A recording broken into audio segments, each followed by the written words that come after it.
Hello everyone and welcome to Aspirants with Green Tea. Let's continue with our analysis of the 2015 UPSC prelims.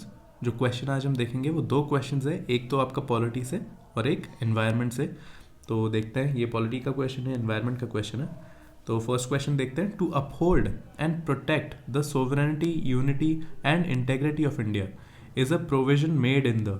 तो ये जो आपका statement है, to uphold and protect the sovereignty, unity and integrity of India, ये इन चारों में से किस में ये स्टेटमेंट दिया गया है? प्रीएम्बल में, या डीपीएसपी में, या फंडामेंटल राइट्स में, या फंडामेंटल ड्यूटीज़ में?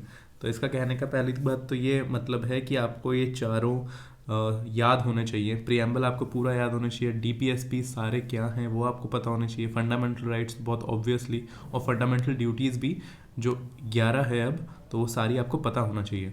तो ये जो स्टेटमेंट है, to uphold and protect sovereignty, unity and integrity, ये आपका फंडामेंटल राइट्स में सरफेस होता है, फंडामेंटल ड्यूटीज़ में सरफेस होता है, फंडामेंटल ड्यूटीज़ का पार्ट है.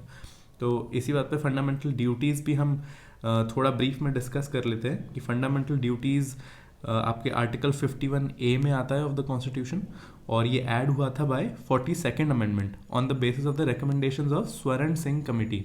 स्वर्ण सिंह कमेटी ने रेकमेंड किया था, तो 42nd अमेंडमेंट से ये ऐड हुए थे फंडामेंटल ड्यूटीज़.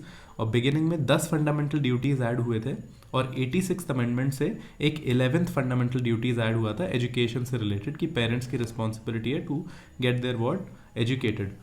तो ये आपका फंडामेंटल ड्यूटीज़ के बारे में एक बेसिक डिस्कशन हो गया. 11 की 11 फंडामेंटल ड्यूटीज़ आपको याद होनी चाहिए आर्टिकल 51A में जो है. तो answer for question number 1 is D, fundamental duties. Second question देखते हैं जो एनवायरनमेंट से है. Which one of the following is the best description of the term ecosystem? अब ये इकोसिस्टम की डेफिनेशन आपसे या बेस्ट डिस्क्रिप्शन पूछ रहा है, तो ये चार में से क्या इकोसिस्टम का बेस्ट डिस्क्रिप्शन है? तो अब जैसे ये फर्स्ट स्टेटमेंट है, a community of organisms interacting with one another. तो केवल कम्युनिटी नहीं होता उसमें ऑफ ऑर्गेनिजम्स, उसमें आपके कम्युनिटी तो आपके बायोटिक एलिमेंट्स हो गए, तो और इकोसिस्टम में आपके biotic elements plus abiotic elements दोनों होते हैं. तो दोनों आपके जो लिविंग एलिमेंट्स हैं और नॉन लिविंग एलिमेंट्स और उनके बीच का interaction, that is called an ecosystem. तो फर्स्ट स्टेटमेंट तो आपका गलत हो गया.